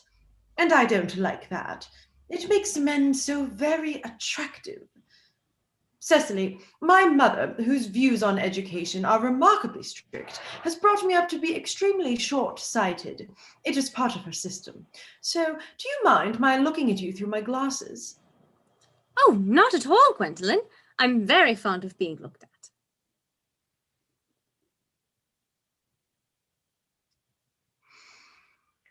You are here on a short visit, I suppose? Oh, no. I live here. Really? Your mother, no doubt, or some female relative of advanced years resides here also? Oh, no. I have no mother, nor, in fact, any relations. Indeed. My dear guardian, with the assistance of Miss Prism, has the arduous task of looking after me. Your guardian? Yes, I am Mr. Worthing's ward. Oh, it is strange he never mentioned to me that he had a ward. How secretive of him. He grows more interesting hourly. I am not sure, however, that the news inspires me with feelings of unmixed delight. I am very fond of you, Cecily. I have liked you ever since I met you. But I am bound to state that now that I know that you are Mr. Worthing's ward, I cannot help expressing a wish that you were not quite so very alluring in appearance. In fact, if I may speak candidly— Pray do. I think that whenever one has anything unpleasant to say, one should always be quite candid. Well, to speak with perfect candor, Cecily, I wish that you were fully 42 and more than usually plain for your age. Ernest has a strong, upright nature. He is the very soul of truth and honor. Disloyalty would be as impossible to him as deception. But even men of the noblest possible moral character are extremely susceptible to the influence of the physical charms of others. Modern, no less than ancient history, supplies us with many most painful examples of what I refer to. If it were not so, indeed, history would be quite unreadable. I beg your pardon, Gwendolyn. Did you say Ernest? Yes. Oh, but it is not Mr. Ernest Worthing who is my guardian. It is his brother, his elder brother. Ernest never mentioned to me that he had a brother. I am sorry to say that they have not been on good terms for a long time. Ah, that accounts for it. And now that I think of it, I have never heard any man mention his brother. The subject seems distasteful to most men. Cecily, you have lifted a load from my mind. I was growing almost anxious. It would have been terrible if any cloud had come across a friendship like ours, would it not? Of course, you are quite sure that it is not Mr. Ernest Worthing who is your guardian? Quite sure. In fact, I am going to be his. I beg your pardon? Dearest Gwendolyn, there is no reason why I should make a secret of it to you. Our little county newspaper is sure to chronicle the fact next week. Mr. Ernest Worthing and I are engaged to be married. My darling Cecily, I think there must be some slight error. Mr. Ernest Worthing is engaged to me. The announcement will appear in the Morning Post on Saturday at the latest. I'm afraid you're under some misconception. Ernest proposed to me exactly 10 minutes ago.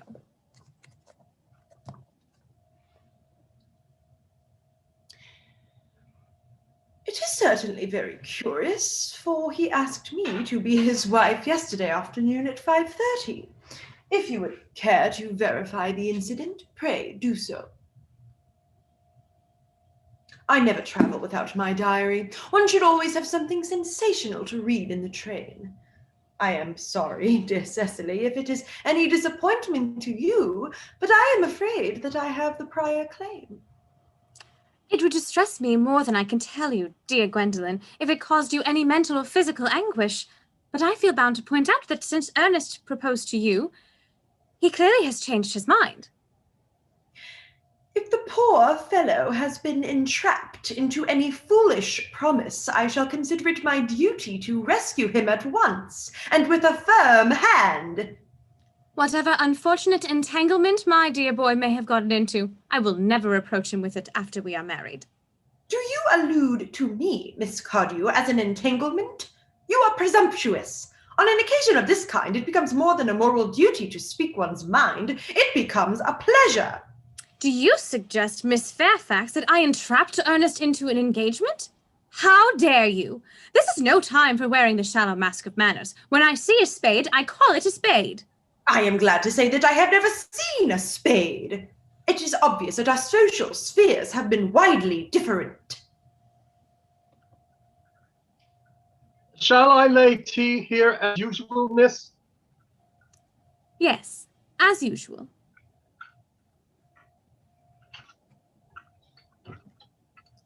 Are there many interesting walks in the vicinity, Miss Cardew?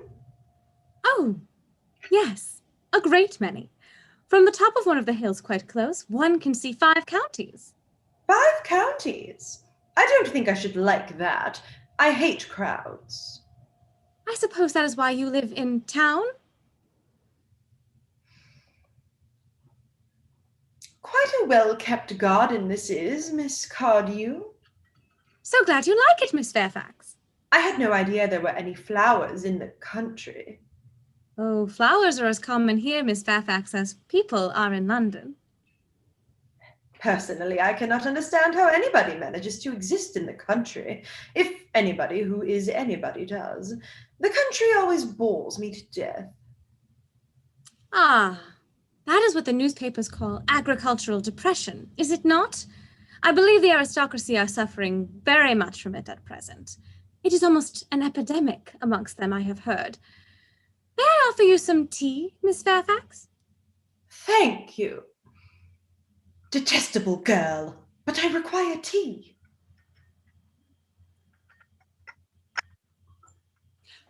Sugar?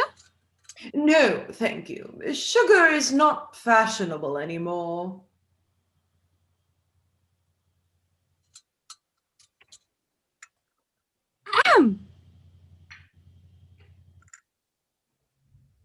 Cake or bread and butter? Bread and butter, please. Cake is rarely seen at the best houses nowadays. Hand that to Miss Fairfax.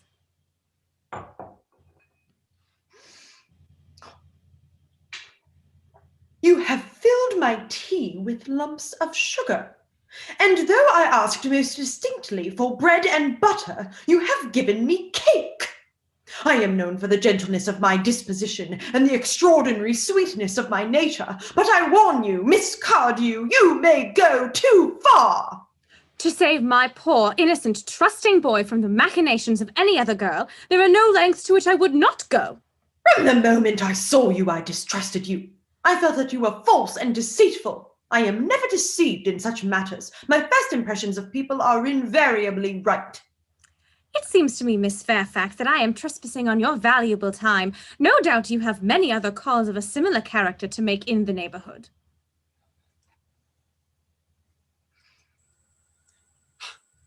Gwendolyn! My darling. own Ernest. A moment. May I ask if you are engaged to be married to this young lady? To dear little Cecily? Of course not. What could have put such an idea into your pretty little head? Thank you. You may kiss me. I knew there must be some misunderstanding, Miss Fairfax. This gentleman is my guardian, Mr. John Worthing. I beg your pardon? This is Uncle Jack. Jack? Oh. Here is Ernest. My own love. A moment, Ernest. May I ask you, are you engaged to be married to this young lady? What young lady? Good heavens, Gwendolyn. Yes, to good heavens, Gwendolyn. I mean to Gwendolyn. Of course not. What could have put such an idea into your pretty little head? Thank you. You may. Ahem. I felt there was some slight error, Miss Cardew. This gentleman is my cousin, Mr. Algernon Montcrieff. Algernon Montcrieff? Oh, are you called Algernon? I cannot deny it. Oh! Is your name really John? I could deny it if I liked. I could deny anything if I liked.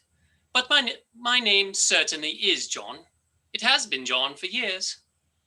A gross deception has been practiced on both of us. My poor wounded Cecily! My sweet wronged Gwendolyn! You will call me sister, will you not? There is just one question I would like to be allowed to ask my guardian. An admirable idea. Mr. Worthing, there is just one question I would like to be permitted to put to you. Where is your brother Ernest? We are both engaged to be married to your brother Ernest, so it is a matter of some importance to us to know where your brother Ernest is at present. Gwendolyn. Cecily. It is very painful for me to be forced to speak the truth. It is the first time in my life that I have ever been reduced to such a painful position, and I am really quite inexperienced in doing anything of the kind. However, I will tell you quite frankly that I have no brother Ernest. I've no brother at all. I've never had a brother in my life, and I certainly have not the smallest intention of ever having one in the future. No brother at all? None. Had you never a brother of any kind? Never. Not even of any kind. I am afraid it is quite clear, Cecily, that neither of us is engaged to be married to anyone. It is not a very pleasant position for a girl to suddenly find herself in, is it? Let us go into the house. They will hardly venture to come after us in there. No, men are so cowardly, aren't they? This ghastly state of things is what you call bunburying, I suppose? Yes, and a perfectly wonderful Bunbury it is. The most wonderful Bunbury I have ever had in my life. Well, you've no right whatsoever to Bunbury here. That is absurd. One has a right to Bunbury anywhere one chooses. Every serious Bunburyist knows that. Serious Bunburyist? Good heavens! Well, one must be serious about something if one wants to have any amusement in life. I happen to be serious about Bunburying. What on earth you are serious about, I haven't got the remotest idea. About everything, I should fancy. You have such an absolutely trivial nature. Well, the only small satisfaction I have in the whole of this wretched business is that your friend Bunbury is quite exploded. You won't be able to run down to the country quite so often as you used to, dear Algy, and a very good thing, too. Your brother's a little off colour, isn't he, dear Jack? You won't be able to disappear to London quite so frequently as your wicked custom was, and not a bad thing either. As for your conduct toward Miss Cardew, I must say that your taking in a sweet, simple, innocent girl like that is quite inexcusable, to say nothing of the fact that she is my ward. I can see no possible defence at all for your deceiving a brilliant, clever, thoroughly experienced young lady like Miss Fairfax, to say nothing of the fact that she is my cousin. I wanted to be engaged to Gwendolyn, that is all. I love her. Well, I simply wanted to be engaged to Cecily. I adore her. There is certainly no chance of your marrying Miss Cardew. I don't think there is much likelihood, Jack, of you and Miss Fairfax being united. Well, that is no business of yours. If it was my business, I wouldn't talk about it. It is very vulgar to talk about one's business. Only people like stockbrokers do that, and then merely at dinner parties. How can you sit there calmly eating cake when we are in this horrible trouble I can't make out? You seem to me to be perfectly heartless. Well, I can't eat cake in an agitated manner. One should always eat cake quite calmly. It is the only way to eat. I say it's perfectly heartless you're eating cake at all, under the circumstances. When I am in trouble, eating is the only thing that consoles me. Indeed, when I am in really great trouble, as anyone who knows me intimately will tell you, I refuse everything except food and drink. At the present moment, I am eating cake because I am unhappy. Besides, I am particularly fond of cake. Well, that is no reason why you should eat it in that greedy way. Algy, I wish to goodness you would go. You can't possibly ask me to go without having some dinner. It's absurd. I never go without my dinner. No one ever does, except vegetarians and people like that. Besides, I have just made arrangements with Dr. Chasuble to be christened at 6:15 under the name of Ernest. My dear fellow, the sooner you give up that nonsense, the better. I made arrangements this morning with Dr. Chasuble to be christened myself at 5:30, and I naturally will take the name of Ernest. Gwendolyn would wish it. We can't both be christened Ernest, it's absurd. Besides, I have a perfect right to be christened if I like. There is no evidence at all that I have ever been christened by anybody. I should think it extremely probable I never was, and so does Dr. Chasuble. It is entirely different in your case. You have been christened already. Yes, but I have not been christened for years. Yes, but you have been christened. That is the important thing. Quite so I know my constitution can stand it. If you're not quite sure about your ever having been christened, I must say I think it rather dangerous you're venturing on it now. It might make you very unwell. You can have hardly forgotten that someone very closely connected with you was very nearly carried off this week in Paris by a severe chill. Yes, but you said yourself that a severe chill was not hereditary. It didn't used to be. I know, but I dare say it is now. Science is always making wonderful improvements in things. Oh, that is nonsense. You are always talking nonsense, Algernon. I've already told you to go. I don't want you here. Why don't you go? I haven't quite finished my tea yet, and there is still cake left. Ugh.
That they did not follow us at once into the house, as anyone else would have done, seems to me to show that they have some sense of shame left.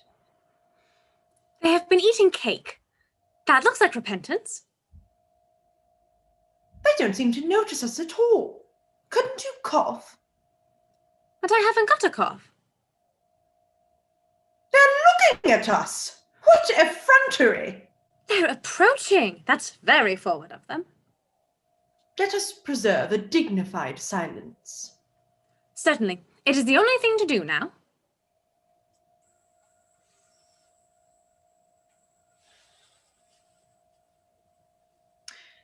This dignified silence seems to produce an unpleasant effect.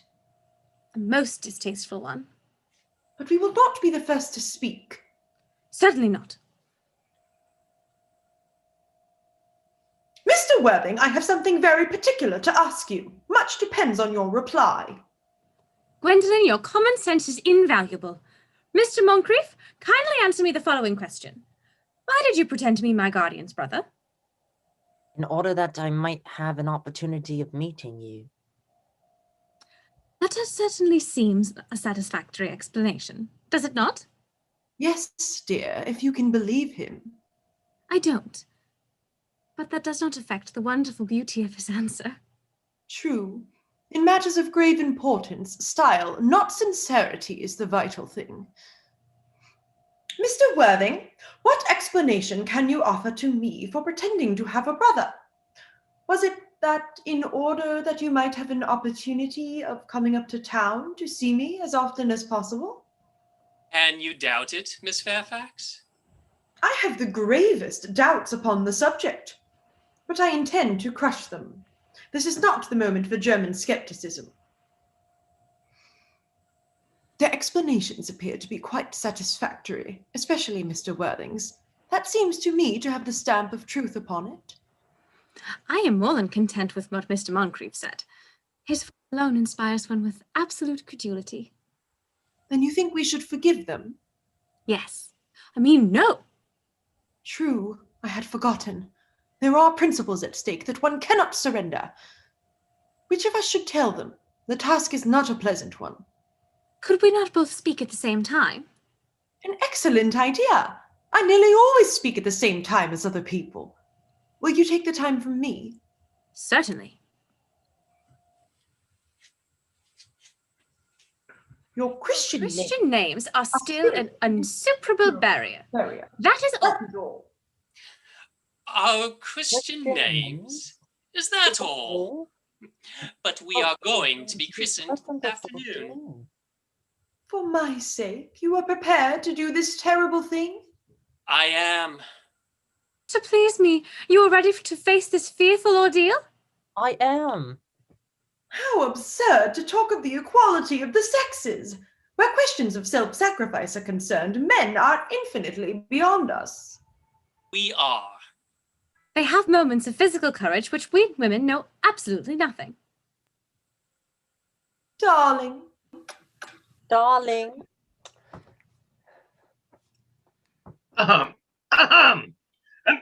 Lady Bracknell has arrived. Good heavens! Gwendolyn? What are you doing here? What does this mean? Merely that I am engaged to be married to Mr. Worthing, Mamma. Sit down immediately. Hesitation of any kind is a sign of mental decay in the young, of physical weakness in the old.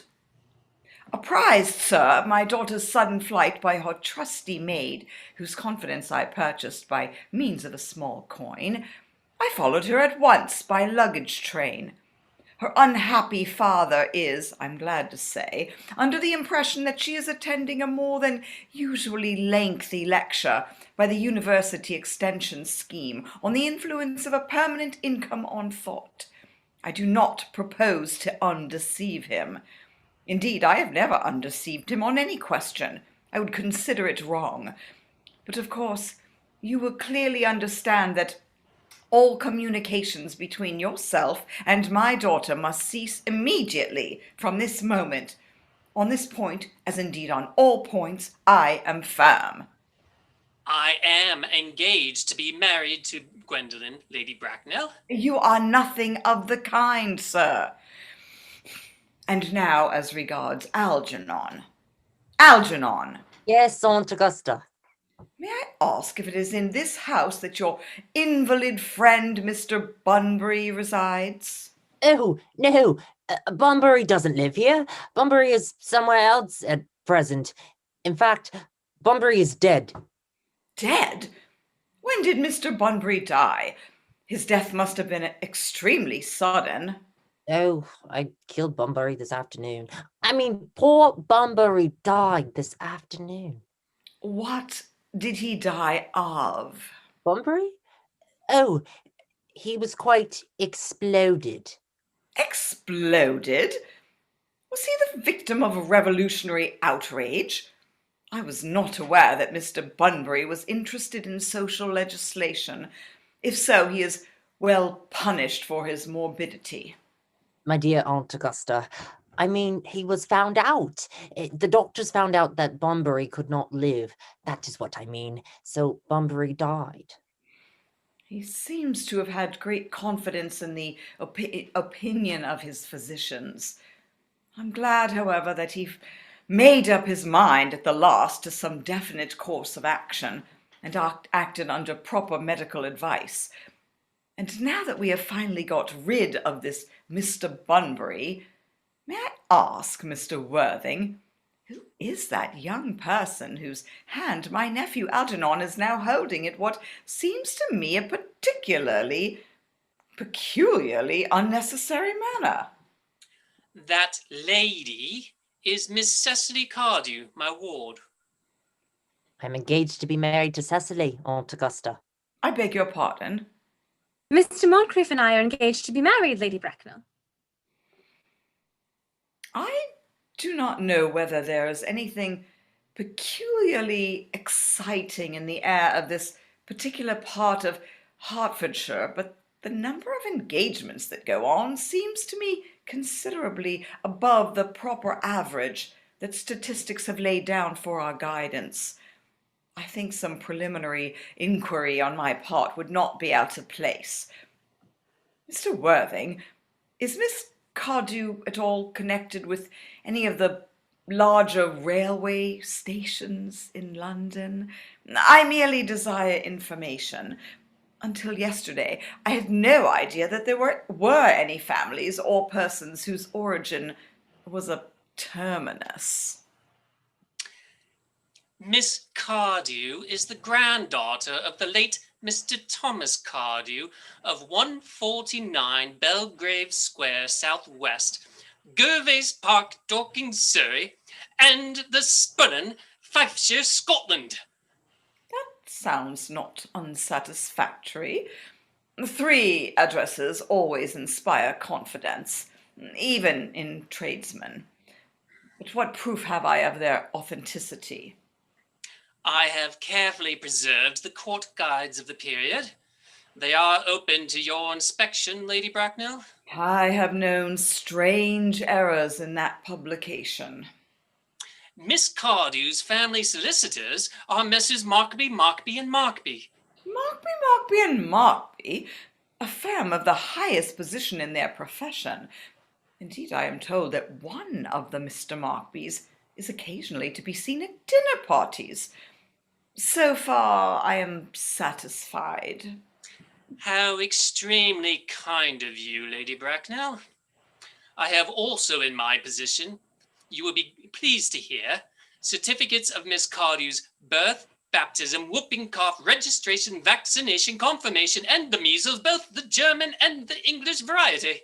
Ah, a life crowded with incident, I see, though perhaps somewhat too exciting for a young girl. I am not myself in favor of premature experiences. Gwendolyn, the time approaches for our departure. We have not a moment to lose. As a matter of form, Mr. Worthing, I'd better ask you if Miss Cardew has any little fortune. Oh, about £130,000 in the funds, that is all. Goodbye, Lady Bracknell. So pleased to have seen you. A moment, Mr. Worthing. £130,000, and in the funds. Miss Cardew seems to me a most attractive young lady, now that I look at her. Few girls of the present day have any really solid qualities, any of the qualities that last and improve with time. We live, I regret to say, in an age of surfaces. Pretty child, your dress is sadly simple, and your hair seems almost as nature might have left it. But we can soon alter all that. A thoroughly experienced French maid produces a really marvelous result in a very brief space of time. I remember recommending one to young Lady Lancing, and after 3 months her own husband did not know her. And after 6 months, nobody knew her. Kindly turn around, sweet child. No, the side view is what I want. Yes, quite as I expected. There are distinct social possibilities in your profile. The 2 weak points in our age are its want of principle and its want of profile. The chin a little higher, dear. Style largely depends on the way the chin is worn. They are worn very high just at present. Algernon. Yes, Aunt Augusta. There are distinct social possibilities in Miss Cardew's profile. Cecily is the sweetest, dearest, prettiest girl in the whole world, and I don't care tuppence about social possibilities. Never speak disrespectfully of society, Algernon. Only people who can't get into it do that. Dear child, of course you know that Algernon has nothing but his debts to depend on, but I do not approve of mercenary marriages. When I married Lord Bracknell, I had no fortune of any kind, but I never dreamed for a moment of allowing that to stand in my way. Well, I suppose I must give my consent. Thank you, Aunt Augusta. Thank you, Lady Bracknell. You may address me as Aunt Augusta for the future. Thank you, Aunt Augusta.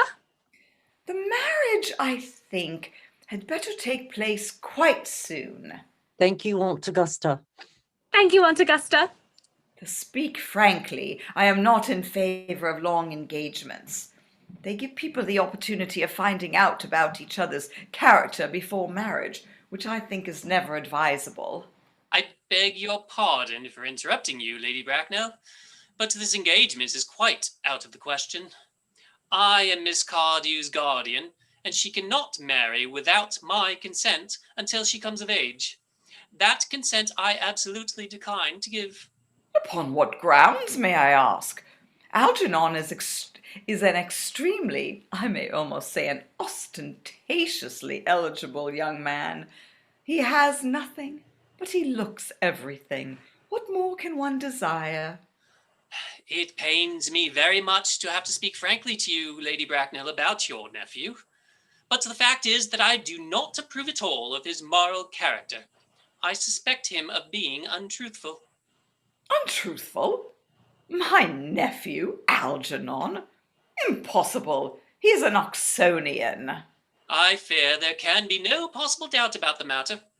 This afternoon, during my temporary absence in London on an important question of romance, he obtained admission to my house by means of the false pretense of being my brother. Under an assumed name, he drank, I've just been informed by my butler, an entire pint bottle of my Perrier Jouet Brew 89, wine I was specially reserving for myself. Continuing his disgraceful deception, he succeeded in the course of the afternoon in alienating the affections of my only ward. And what makes his conduct all the more heartless is that he was perfectly well aware from the first that I have no brother, that I never had a brother, and that I don't intend to have a brother, not even of any kind. I distinctly told him so myself yesterday afternoon. Mr. Worthing, after careful consideration, I have decided entirely to overlook my nephew's conduct to you. That is very generous of you, Lady Bracknell. My own decision, however, is unalterable. I decline to give my consent. How old are you, my dear? Well, I'm really only 18, but I always admit to 20 at evening parties. You are perfectly right in making some slight alteration. Indeed, no woman should ever be quite accurate about her age. It looks so calculating. 18, but admitting to 20 at evening parties. Well, it will not be very long before you are of age and free from the restraints of tutelage. So I don't think your guardian's consent is, after all, a matter of any importance. Pray excuse me, Lady Bracknell, for interrupting you again, but it is only fair to tell you that according to the terms of her grandfather's will, Miss Cardew does not come legally of age till she is 35. That does not seem to me to be a grave objection. 35 is a very attractive age. London society is full of women at the very highest birth who have, of their own free choice, remained 35 for years. Lady Dumbleton is an instance in point. To my own knowledge, she has been 35 ever since she arrived at the age of 40, which was many years ago now. I see no reason why our dear Cecily should not be even still more attractive at the age you mention than she is at present. There will be a large accumulation of property. Algy, could you still wait for me till I was 35? Of course I could, Cecily. You know I could. Yes, I felt it instinctively. But I couldn't wait all that time. I hate waiting even 5 minutes for anybody. It always makes me rather cross. I myself am not punctual, I know, but I do like punctuality in others, and waiting, even to be married, is quite out of the question. Then what is to be done, Cecily? I don't know, Mr. Montcrieff. My dear Mr. Worthing, as Miss Cardew states positively that she cannot wait till she's 35, a remark which I am bound to say seems to me to show a somewhat impatient nature, I would beg of you to reconsider your decision. But, my dear Lady Bracknell, the matter is entirely in your own hands. The moment you consent to my marriage with Gwendolyn, I will most gladly allow your nephew to form an alliance with my ward. You must be quite aware that what you propose is out of the question. Then a passionate celibacy is all that any of us can look forward to. That is not the destiny I propose for Gwendolyn. Algernon, of course, can choose for himself. Come, Gwendolyn, we have already missed 5, if not 6 trains. To miss any more might expose us to comment on the platform. Excuse me. Dr. Chasuble has arrived. Everything is quite ready for the christenings. The christening, sir? Is not that somewhat premature? Both these gentlemen have expressed a desire for immediate baptism. At their age? The idea is grotesque and irreligious. Algernon, I forbid you to be baptized. I will not hear of such excesses. Lord Bracknell would be highly displeased if he learned that that was the way in which you wasted your time and money. Am I to understand, then, that there are to be no christenings at all this afternoon? I don't think that, as things are now, it would be of much practical value to either of us, Dr. Chasuble. I am grieved to hear such sentiments from you, Mr. Worthing. They savor of heretical views, views that I have completely refuted in 4 of my unpublished sermons. However, as your present mood seems to be one peculiarly secular, I will return to the church at once. Indeed, I have just been informed by the pew opener that for the last hour and a half, Miss Prism has been waiting for me in the vestry.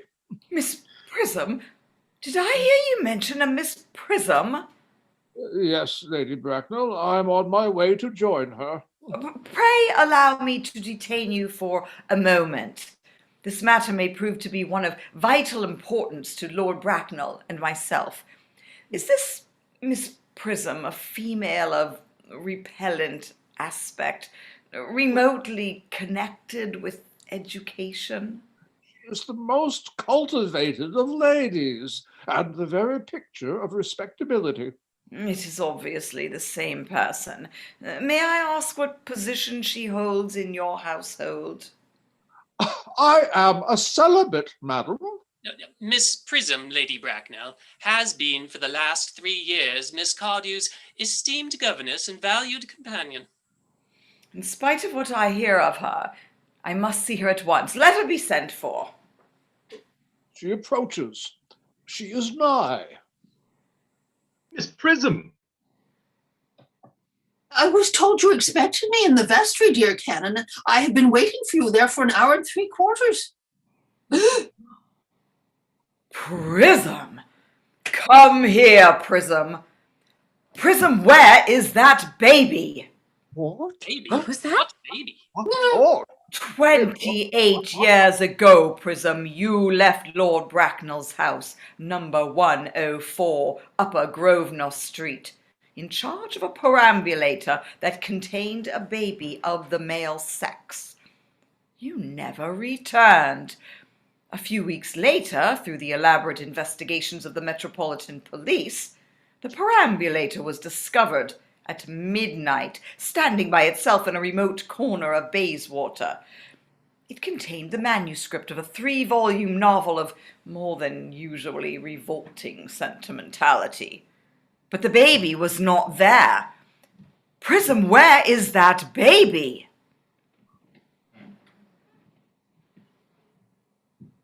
Lady Bracknell, I admit with shame that I do not know. I only wish I did.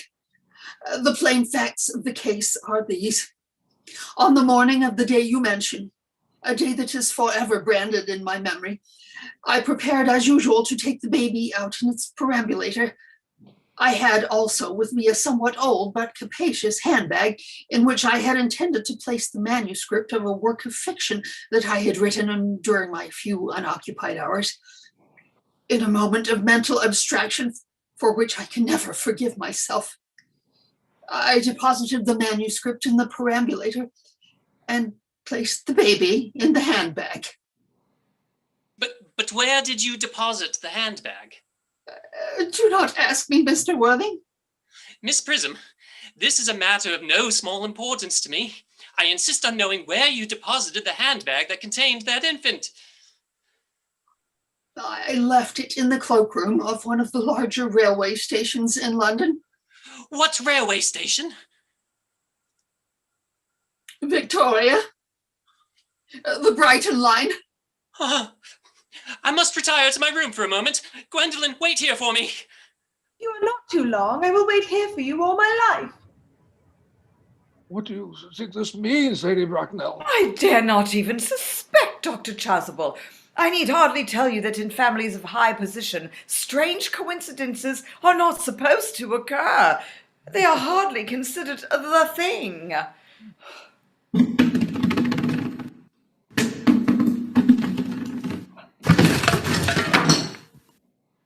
Uncle Jack seems strangely agitated. Your guardian has a very emotional nature.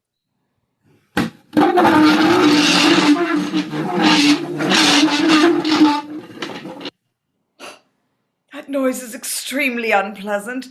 It sounds as if he was having an argument. I dislike arguments of any kind. They are always vulgar and often convincing. It has stopped now.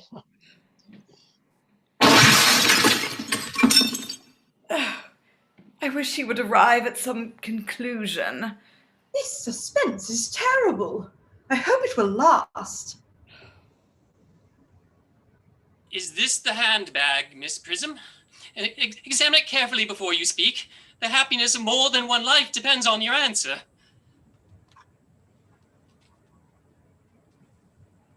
It seems to be mine.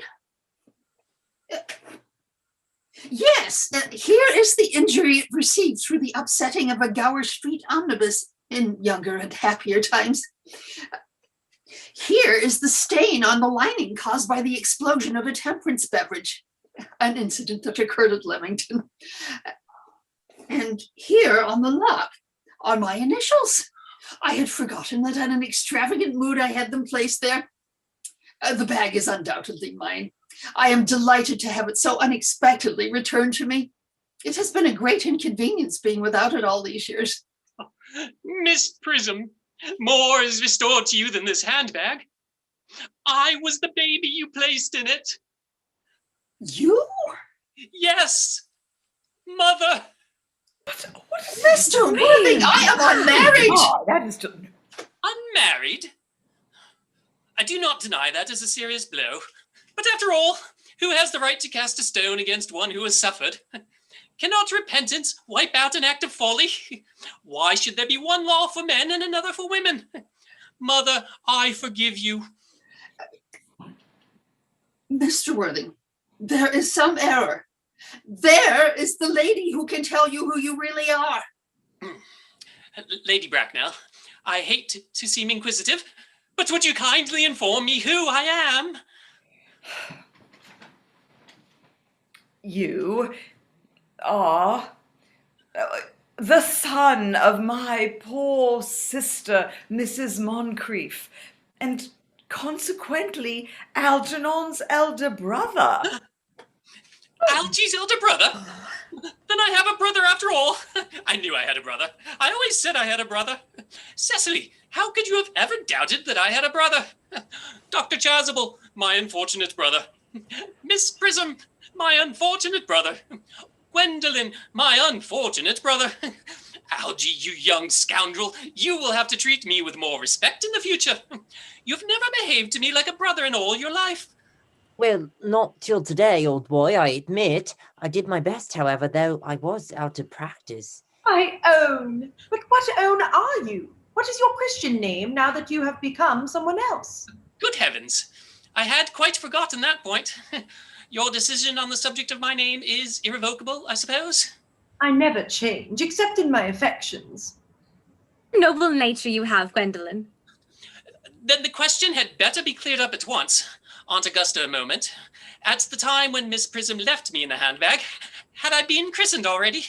Every luxury that money could buy, including christening, had been lavished on you by your fond and doting parents. Then I was christened. That is settled. Now, what name was I given? Let me know the worst. Being the eldest son, you were naturally christened after your father. Yes, but what was my father's Christian name? I cannot at the present moment recall what the general's Christian name was, but I have no doubt he had one.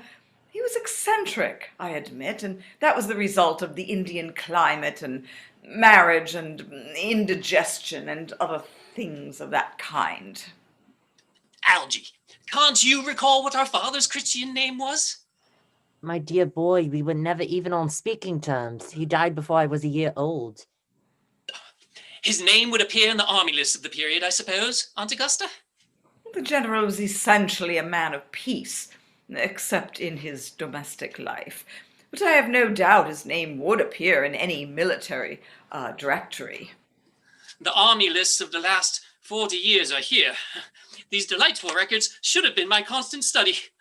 M. Generals, Malham, Maxbom, Magby, what ghastly names they have. Markby, Migsby, Mobbs, Montcrieff. Lieutenant, 1840, Captain, Lieutenant Colonel, Colonel, General, 1869. Christian names, Ernest, John. I always told you, Gwendolyn, my name was Ernest, didn't I? Well, it is Ernest after all. I mean, it naturally is Ernest. Yes, I remember now that the general was called Ernest. I knew I had some particular reason for disliking the name. Ernest, my own Ernest. I felt from the first that you could have no other name. Oh, Gwendolyn, it is a terrible thing for a man to find out suddenly that all his life he has been speaking nothing but the truth. Can you forgive me? I can, for I feel that you are sure to change. Oh, my own one. Letitia! Frederick, at last! Cecily, at last. Gwendolyn, at last. My nephew, you seem to be displaying signs of triviality. On the contrary, Aunt Augusta, I've now realized for the first time in my life the vital importance of being earnest.